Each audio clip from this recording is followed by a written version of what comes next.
की भूमिका है। किसकी? समुच्चय, समुच्चय की भूमिका, जिसे हम सेट बोलते हैं। ठीक, भूमिका पढ़ रहे हो? भूमिका देखिए, इसमें प्रश्न क्या है? समुच्चय की आवश्यकता कब पड़ी? ठीक, ये प्रश्न है आपकी, समुच्चय की आवश्यकता कब पड़ी?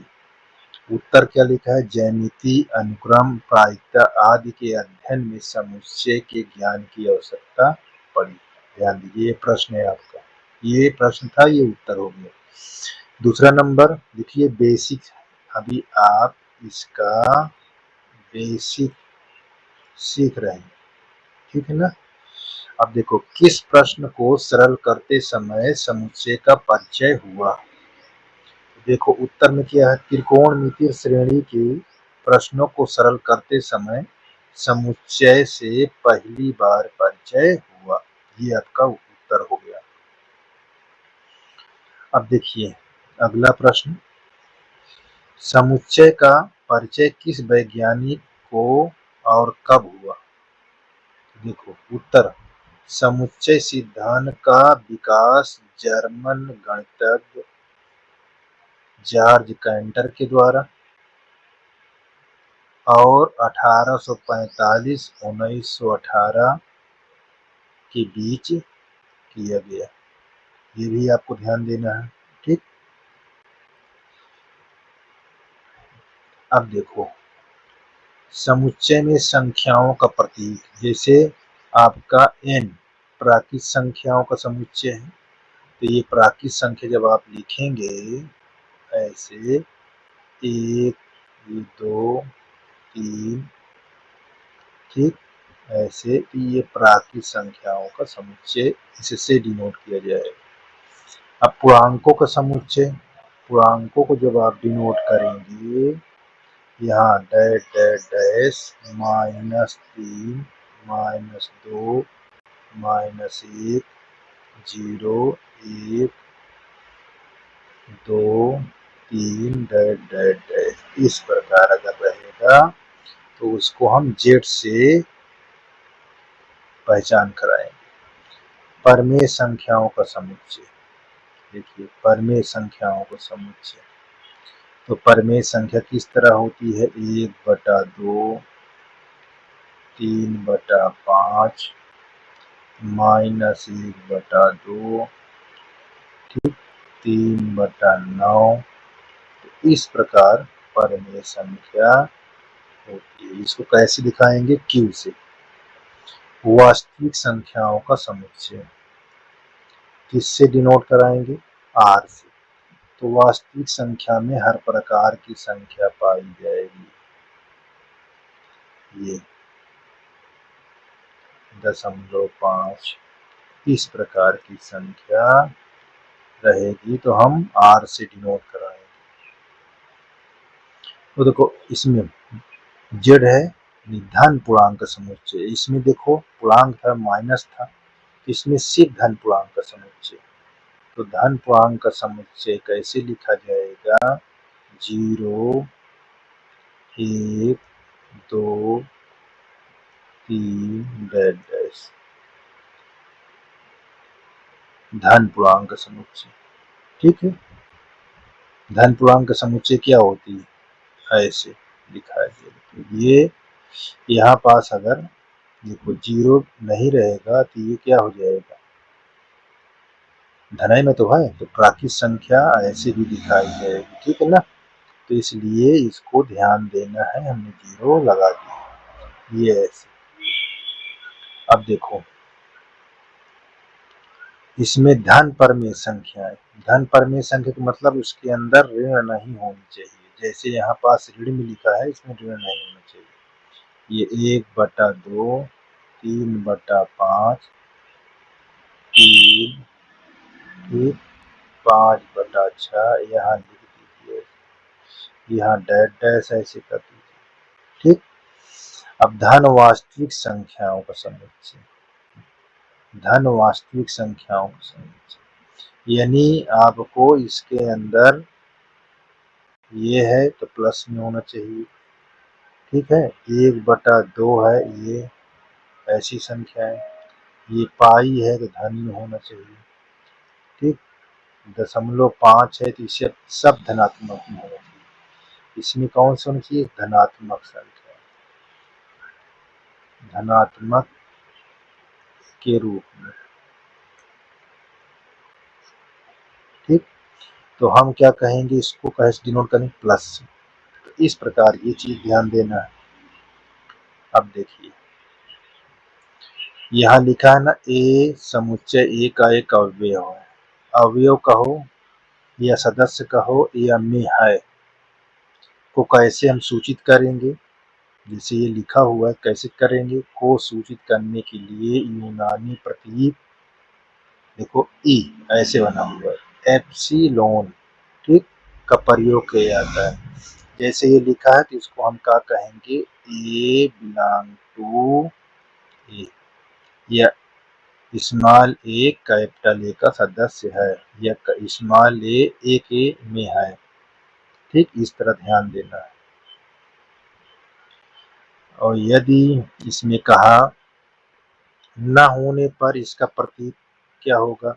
न होने पर आप ऐसे लिख दीजिए, ये काट दीजिए बीच से, ये आपका न होने के लिए, ठीक।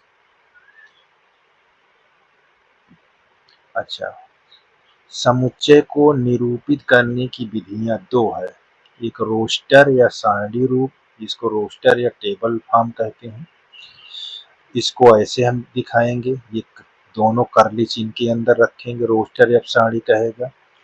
अब समुच्चय, ये दूसरी विधि है, समुच्चय निर्माण रूप, सेट बिल्डर फॉर्म कहेंगे। इसको इस तरह कह के करली ब्रैकेट के अंदर एक्स डैट एक्स करके हम जो भी लिखेंगे, तो ये हमारा समुच्चय निर्माण के लिए प्रयोग होगा और ये रोस्टर या सारणी रूप के लिए प्रयोग होगा, ठीक है ना। तो अब ये हमारा था बेसिक, ठीक। इसको पढ़ने के बाद ही एक्सरसाइज हमको समझ में आएगी, ठीक ना। तो ये हमारी क्या थी? भूमिका, बेसिक, ठीक।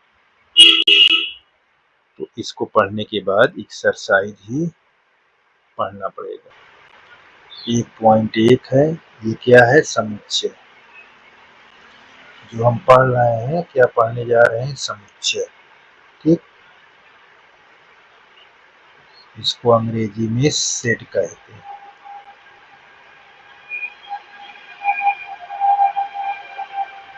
ये सेट्स, ठीक।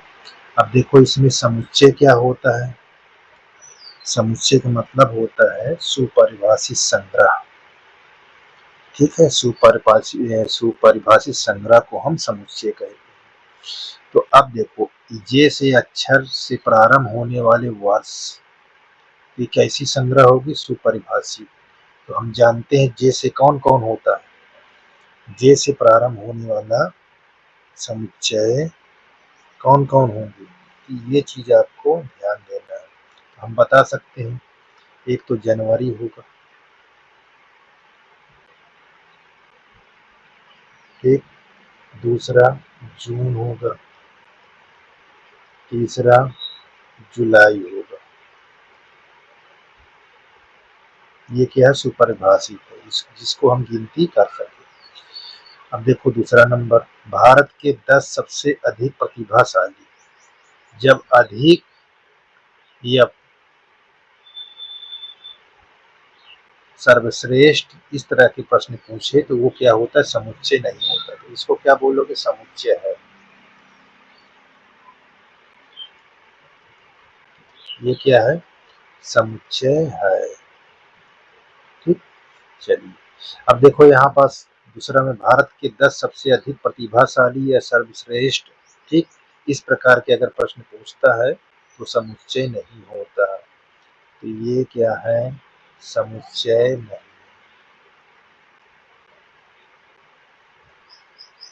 समुच्चय नहीं, ठीक। अब देखिए तीसरा नंबर, विश्व के सर्वश्रेष्ठ, ये भी समुच्चय नहीं, सर्वश्रेष्ठ, इसी परिभाषित संग्रह नहीं है। तो यहाँ क्या कहोगे? समुच्चय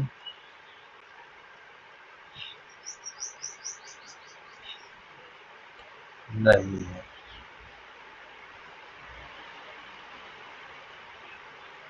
ठीक, समुच्चय नहीं है ये इसका। अब देखो, अपनी कक्षा के सभी बालकों का संग्रह, जैसे अपनी कक्षा में हो तो उसको काउंटिंग कर लोगे तो वो क्या होती है, सुपरिभाषी संग्रह होती है। तो इसको क्या कहेंगे, समुच्चय है।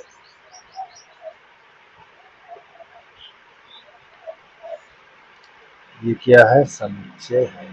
ठीक, अब आगे देखिए, 100 से कम सभी प्राकृत संख्याओं का संग्रह। देखो 100 से कम, तो 100 से कम तो हम गिनती कर लेंगे ना। देखो 99, 98, डैश डैश डैश डैश 1, ये क्या है, सुपरिभाषी संग्रह है। इसको क्या कहेंगे, समुच्चय है। समुच्चय है, जो सुपरिभाषी संग्रह होगी वो समुच्चय होगा। जैसे देखिए, यहाँ नाम शो किया, लेखक प्रेमचंद द्वारा, ठीक, लिखी उपन्यासों के संग्रह। अब लेखक प्रेमचंद द्वारा कितनी पुस्तक लिखी गई है, ये तो एक सुपरिभाषी संग्रह है ना। 10,000, 20,000 की काउंटिंग कर सकते हो ना, तो ये भी समुच्चय होगा।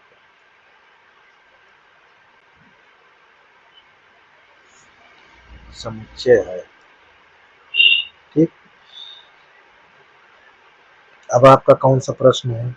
अब देखिए 6वां नंबर, 7वां नंबर, सभी समपूर्णांकों का समुच्चय। तो समपूर्णांकों का समुच्चय, देखो सभी समपूर्णांकों का समुच्चय, तो हम जानते हैं समपूर्णांक समुच्चय, ये भी सुपरिभाषी संग्रह होगी। ठीक, सुपरिभाषी संग्रह होगी। बात को ध्यान दीजिएगा, यहाँ देखो सभी समपूर्णांकों पर, तो हम समपूर्णांकों का संग्रह जानते हैं, डैश डैश कर देंगे, -4, -2, ठीक, और यहाँ 2, 4, 6, इस तरह हम कहेंगे। तो ये क्या है, समुच्चय। समुच्चय है। ठीक, क्या कहेंगे, समुच्चय है। ये बात को ध्यान देना। अच्छा, इस अध्याय, देखो अगला प्रश्न, इस अध्याय में आने वाले प्रश्नों की संग्रह। एक अध्याय में 2 या 3 प्रश्न वाली होती तो हम गिन ही लेते हैं ना कितना इस अध्याय में प्रश्न है। तो इसको कहेंगे सुपरिभाषी संग्रह। तो ये समुच्चय, समुच्चय है।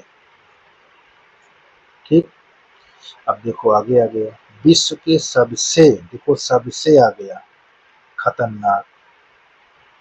तो इस प्रकार के सर्वश्रेष्ठ, सबसे अधिक खतरनाक, ठीक है ना, या सर्वश्रेष्ठ या सबसे अच्छा, इस प्रकार के प्रश्न हो तो वो क्या होता है, समुच्चय नहीं होता।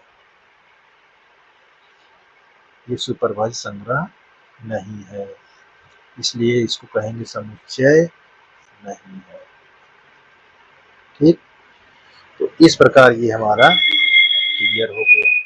ठीक, तो इस प्रकार के, अगर जहां हमको सुपरिभाषी संग्रह मिलेगी वही समुच्चय होगा, जहां सुपरिभाषी संग्रह नहीं होगी वो समुच्चय नहीं होगा।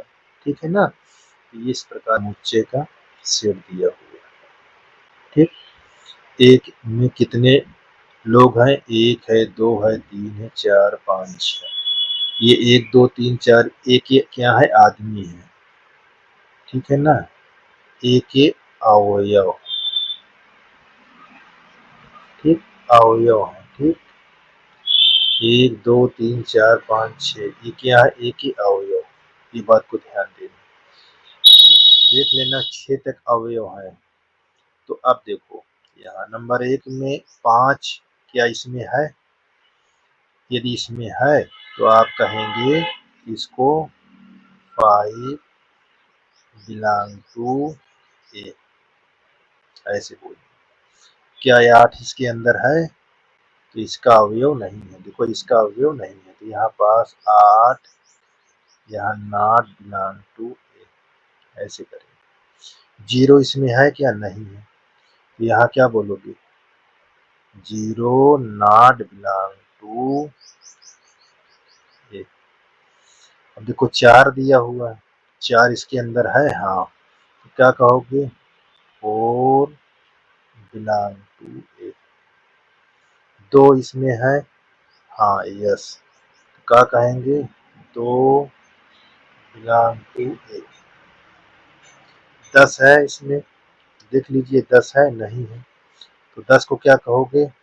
10 नॉट बिलोंग टू ए, यानी 10 एक अवयव नहीं है, 2 एक अवयव है, 4 एक अवयव है, 0 एक अवयव नहीं है, 8 भी एक अवयव नहीं है, 5 एक अवयव है। तो इस प्रकार ये क्या होता है? समुच्चय का चिन्ह होता है। ध्यान देना है आपको, समुच्चय का चिन्ह क्या होता है? एलिमेंट, ऐसे पहचानना है आप, ठीक। तो इस प्रकार ये हमारा क्वेश्चन समाप्त हो गया। तीसरा क्वेश्चन, निम्नलिखित समुच्चय को रोस्टर रूप में लिखिए। तो रोस्टर रूप कैसा होता है, ये चीज ध्यान दीजिए। रोस्टर रूप जो साड़ी के अंदर है, ये रोस्टर रूप होता है, ठीक। इस तरह कर्ण चिन्ह लगाओ, इसके अंदर रोस्टर रूप इसको कहते हैं, ठीक है ना। अब देखो यहाँ लिखा है, ये क्या है? ये निर्माण रूप में लिखा है, निर्माण रूप को हम रोस्टर रूप में लिखेंगे। तो देखो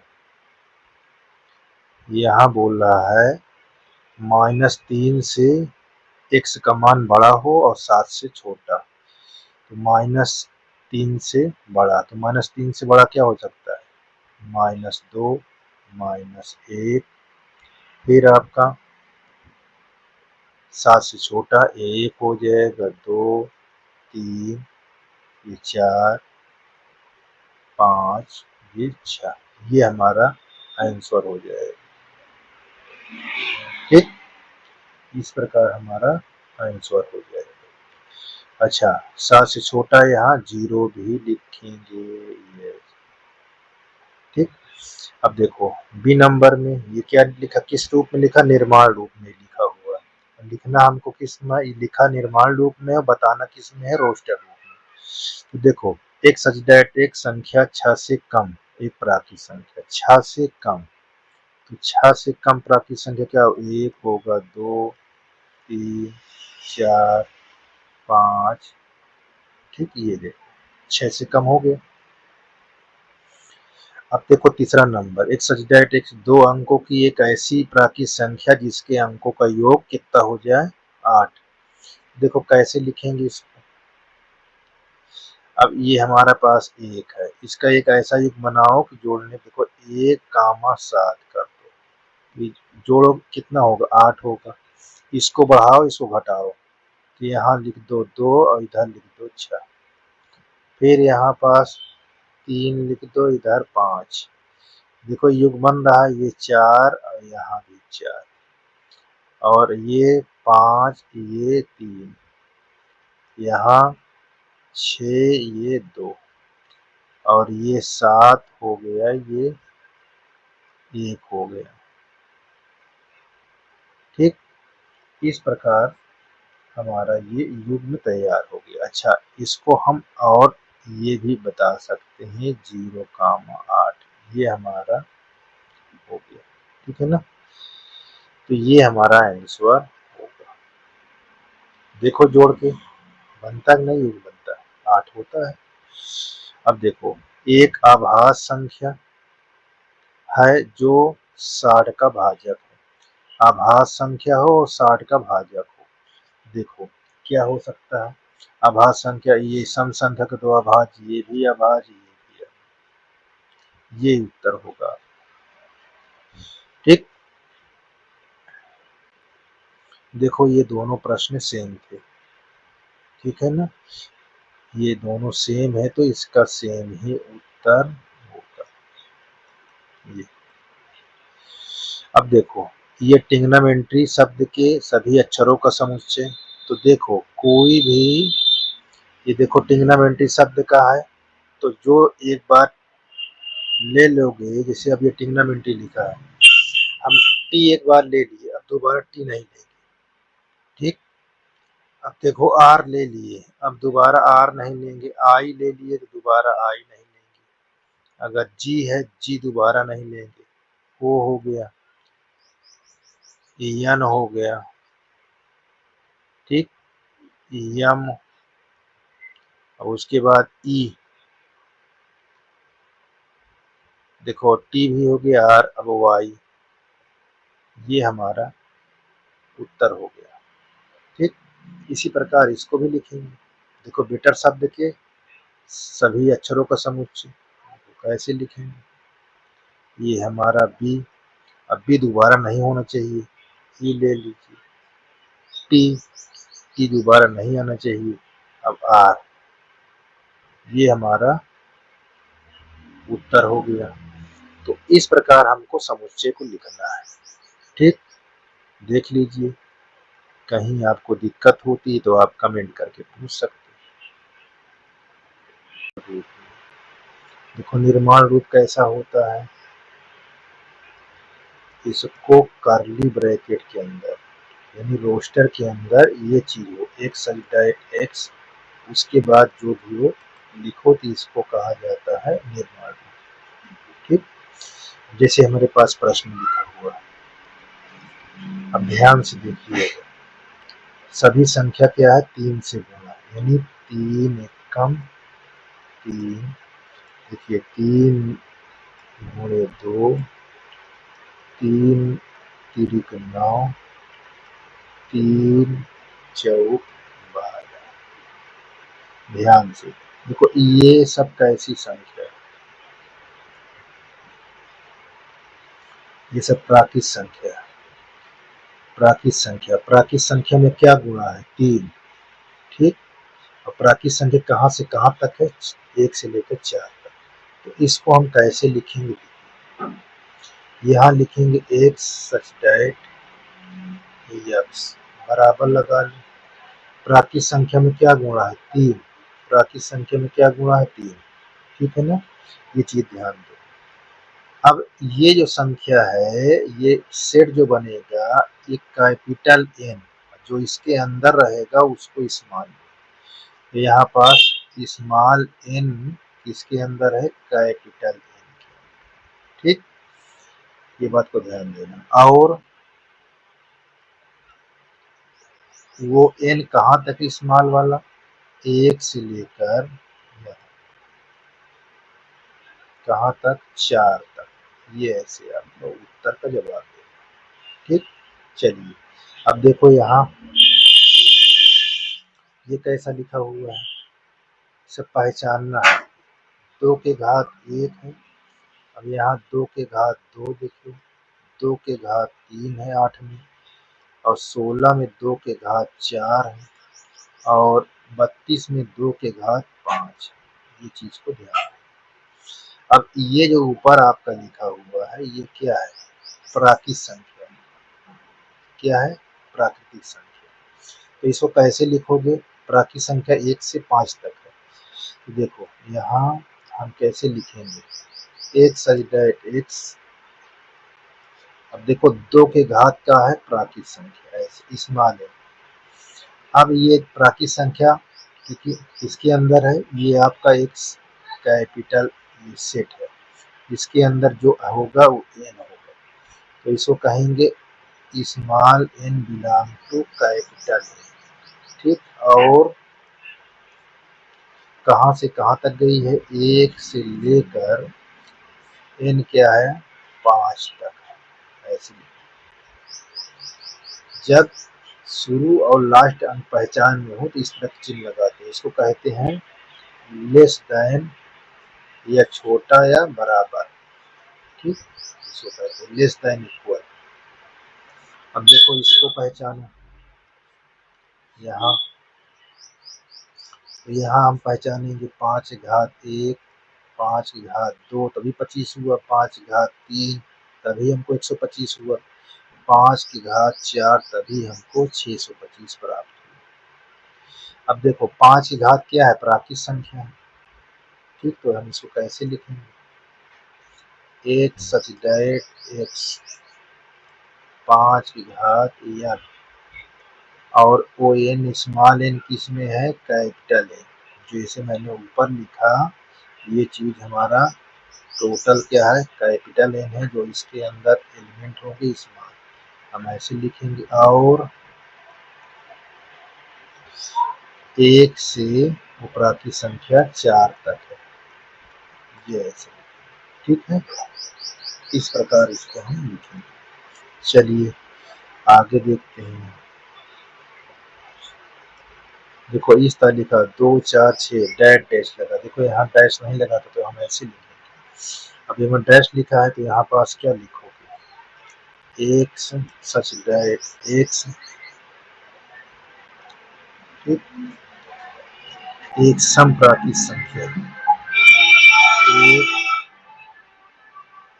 सम प्राकृतिक संख्या, प्राकृतिक संख्या है, ये है। कर्ली ब्रैकेट नहीं भूलना चाहिए, कर्ली ब्रैकेट होना चाहिए। चलिए अब इसको देखते हैं। देखो 1 से 100 तक है, तो यहाँ पास कैसा है, 1 की घात 1, 2 की घात 2, यहाँ 3 की घात 3, सॉरी 3 की घात 2, यहाँ ऐसे नहीं, यहाँ लगाना है 1 का स्क्वायर, 1 2 का स्क्वायर, ये 3 का स्क्वायर, इस तरह लिखेंगे। यहाँ 4 का स्क्वायर, 5 का स्क्वायर, फिर 6 का स्क्वायर, 7 का स्क्वायर, और 8 का भी स्क्वायर है, 9 का भी स्क्वायर है, और 10 का, ये ऐसा लिखा हुआ है, ठीक। हम इसको कैसे लिखेंगे अपने रोज निर्माण रूप में, तो यहाँ एक सब्जेक्ट एक्स बराबर लगा लीजिए। अब ये क्या है, प्राकृत संख्या है ना 1 से 10 तक, तो यहाँ पास प्राकृत संख्या के ऊपर घात लगा दीजिए, देखो सब घात में। और यहाँ क्या है, एन जो है वो कैपिटल एन है, ऐसे लिखेंगे। और कहाँ से कहाँ तक, 1 से एन कहाँ तक है, 10 तक, ये ऐसे, ठीक। ये चीज को ध्यान देना है, बहुत ही आसान है, किसी प्रकार की दिक्कत नहीं होनी चाहिए। देख लीजिए, जिस प्रश्न पर आपको दिक्कत हो उस पर आप कमेंट कर पूछ सकते हैं, ठीक। ये पांचवा है, निम्नलिखित समुच्चय के सभी अवयवों या सदस्यों को सूचीबद्ध, सूचीबद्ध कहो या रोस्टर, दोनों एक ही है। इसको कैसे लिखेंगे, इसके अंदर कर्ली ब्रैकेट के अंदर, इसी को रोस्टर या सूचीबद्ध कहते हैं। जैसे अब यहाँ कहा, ये किस में लिखा है, निर्माण रूप में, एक सब्जेक्ट एक्स एक विषम प्राकृत संख्या है, एक विषम प्राकृत संख्या है। तो आप विषम प्राकृत संख्या है तो कैसे लिखेंगे, एक विषम प्राकृत संख्या, ये चीज को ध्यान दें। अब ये नहीं कहा कहाँ से कहाँ तक, तो आप विषम लिखिए, 1 लिखिए, 3 5 7 9 डैश डैश डैश, इस तरह, ठीक। अब ये मालूम चल जाएगा कि बहुत सी है, ठीक है ना। अब देखो दूसरा नंबर, ये भी निर्माण रूप में लिखा हुआ है, कहाँ से, -1/2 से ज्यादा और 4.5 से कम, तो देखो ये कैसे लिखा है, -1/2 का मतलब होता है -5, ठीक। और 9/2 का मतलब होता है 4.5 से कम, तो इस प्रकार रहेगा। तो देखो -5 से कह रहा एक्स का मान ज्यादा, क्या लिखेंगे, 0, फिर 1 2 3, अब देखो यहाँ 9/2 दिया है, लेकिन मतलब वो 4.5, इससे कम, तो 4 तक, ठीक। निर्माण रूप में ऐसे बात को समझ लेना, ठीक है ना। दिक्कत नहीं होनी चाहिए। चलिए आगे चलिए। अब देखो यहाँ सी में एक्स अल्टेट एक्स एक पूर्णांक है। ये कैसे लिखा हुआ है? ये आपका इस प्रकार लिखा हुआ है, ये ऐसे। ठीक, तो ये 4 से कम, 4 से कम, और ये स्क्वायर में ऐसे लिखा छपा था, ठीक है ना, गलती छपा है। तो इसको जब हटाएंगे स्क्वायर तो यहाँ पास प्लस माइनस 2 आ जाएगा। तो इसका मतलब होता है जो इसको निर्माण रूप में लिखना है माइनस में है और प्लस में है। तो माइनस में कहाँ तक है? इसका चिन्ह क्या कह रहा है?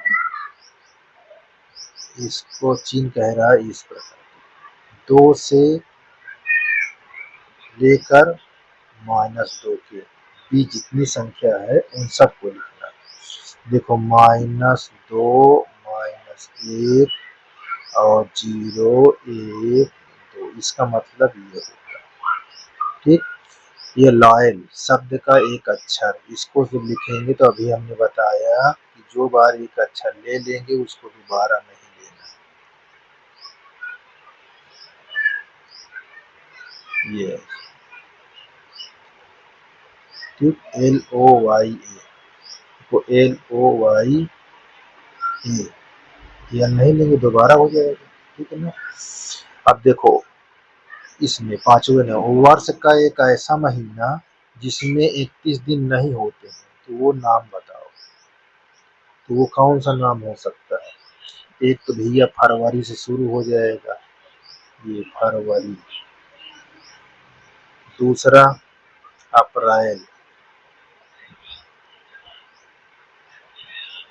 फिर अप्रैल के बाद जून, सब 30 का है। ठीक, 30 से कम यानी 30 से ले 31 से कम, सॉरी 31 से कम है। ठीक है ना, ये चीज। अब सितंबर,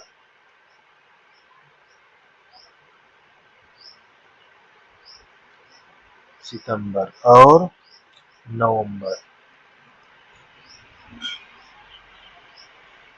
ये वाले दिनों को पूछ रहा है। ठीक है ना। अच्छा, अब कह रहा है कि अंग्रेजी वर्णमाला का एक व्यंजक है जो के से पहले आता है। तो के से पहले कौन कौन आता है देखिए। और क्या कहा है? व्यंजन। ठीक, तो देखो क्या क्या होता है। यहाँ व्यंजन लिखना है BC, ये D लिखना है। ठीक है, F लिखना है, GH, फिर आपका क्या होगा या जे तो भी है ना, जे जे लिखना है। ठीक है ना, एफ हो गया। देखो BCDFGH, ये हमारा के से पहले, इससे पहले, ये सब। तो इस प्रकार हमारा ये क्वेश्चन समाप्त हो जाएगा। ठीक, कहीं दिक्कत होती है तो आप पूछ सकते हैं कमेंट कर। और मतलब जो रोमन गिनती है बायां ओर है, दाईं ओर समुच्चय निर्माण में जो आपका ABCD लिखा हुआ है, ये अल्फाबेट लिखा हुआ अंग्रेजी वर्ड का, ये क्या है? दाईं ओर है। ये निर्माण रूप, ये निर्माण रूप में वर्णित समुच्चयों का सही मिलान कीजिए। देखो 1 2 3 4 6 जो दिया हुआ है, ये किस में है मिलान करता है? ध्यान से देखिएगा। ये 1 2 3 6, 1 2 3 6, ये क्या है? 6 का भाजक है। तो किसके साथ होगा? 6 का भाजक है C के साथ। ध्यान देना है, जो पहला है वो किसके साथ कर रहा है मिलान? C के साथ। देखो 1 2 3 और 6 से ये क्या होता है? पूरा पूरा भाजक हो जाता है, इसलिए पहला किससे है? C से। चलिए, अब हमारे पास दिया है दूसरा। 2 3 क्या है? एक आभास संख्या है, एक आभास संख्या है। तो किससे मिलान कराओगे? दूसरा पहले से। दूसरे को किससे मिलान कराओगे? पहले से। देखो दूसरा जो है यहाँ A से मिलान कर रहा है। देखो आभाज्य संख्या है तो ये भी आभाज्य संख्या के बारे में पूछ रहा है। अब देखिए 10 से कम विषम प्राकृत संख्या, 10 से कम विषम प्राकृत संख्या कहाँ आ रहा है? चौथे में। किसका प्रश्न है? बी वाले का। तो यहाँ पास ये चौथा है, ये प्रश्न है बी। ठीक है ना। अब देखो ये मैथमेटिक्स है, तीसरा है, और ये मैथमेटिक्स देखो समुच्चय रूप में लिखा हुआ है और ये हमारा पूरी मीनिंग लिखी हुई है। तो किसका है? तीसरा किससे मिल रहा है? डी से। तो तीसरा हमारा डी से मिलान कर रहा है। तो इस प्रकार हमारा ये क्वेश्चन सॉल्व हो गया। ठीक है ना। ध्यान से देख लीजिए, ये क्वेश्चन हमारा कंप्लीट हो गया है। ठीक, किसी प्रकार